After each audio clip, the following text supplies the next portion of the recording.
नमस्कार शेतकरी बंधूंनो, मी बालाजी पवार आपले कृषीटेक कंपनीतर्फे सगळ्यांचे सहर्ष स्वागत करतो। आपणा सर्वांना आता सध्या परिस्थिती जी माहित आहे ती म्हणजे रासायनिक खताचा जास्त जमिनीमध्ये वापर झाल्यामुळे आपल्याला आता पाहतच आहोत की कीड व रोगांचा प्रादुर्भाव हा जमिनीमध्ये जास्त प्रमाणात झालेला आहे। त्याच्यामध्ये जर आता पाहिलं आपण जमिनीमधून येणाऱ्या वेगवेगळ्या प्रकारच्या बुरशी, त्याच्यामध्ये पिथियम, फ्युजरियम, वर्टिसिलियम, रायझोक्टोनिया, त्यानंतर क्लेरोशियम अशासारख्या बुरशीचा प्रादुर्भाव झाल्यामुळे आपल्या पिकामध्ये जे येणारे रोग असतात, रोपमोर असेल किंवा मर रोग असेल, त्यानंतर खोडकूज आहे, मुळकूज आहे, अशा प्रकारच्या रोगांना नियंत्रित करायचं काम आपल्यापुढे खूप मोठे आव्हान आहे। त्याचबरोबर जमिनीतून येणाऱ्या सूत्रकृमी, तर सूत्रकृमीचाही प्रादुर्भाव हा जमिनीमध्ये खूप मोठ्या प्रमाणात वाढलेला आहे।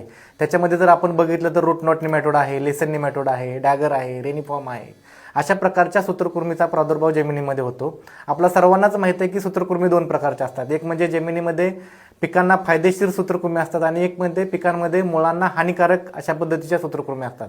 याच्यामध्ये हानिकारक सूत्रकृमी ज्या असतात त्या मुळांमध्ये रस शोषून घेण्याचं काम करतात आणि त्या मुळांभोवती गाठी निर्माण करण्याचं काम करतात।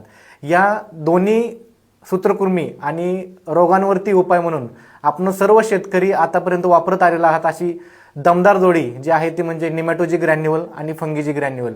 या दोन्ही ग्रॅन्युअलचा वापर आपण ज्या ज्या वेळेस पेरणी करता, बाळ बांधणी करता किंवा ज्या ज्या वेळेस आपण खताचा डोस आपल्या जमिनीमध्ये टाकता त्याबरोबर फंगीजी ग्रॅन्युअल 10 किलो आणि निमॅटोजी ग्रॅन्युअल 10 किलो असा जर दोन्हीचा वापर आपल्या जमिनीमध्ये केला, कारण आपणा सर्वांनाच माहीत आहे की सगळ्याची महत्त्वाची गोष्ट आहे ती म्हणजे मुळांवरती प्रत्येक गोष्टीचा आघात झाला की झाडाची ग्रोथ आपल्या ऑटोमॅटिकली कमी होते, झाडाची वाढ खुंटते। त्यासाठी आपल्याला जमीन जितकी सदृढ तेवढी आपल्याला उत्पन्न चांगल्या पद्धतीत येतं। त्यामुळे सर्व शेतकऱ्यांना पुन्हा एकदा विनंती करतो की कृषीटेकच्या ह्या दमदार जोडीचा तुम्ही अवश्य वापर करा।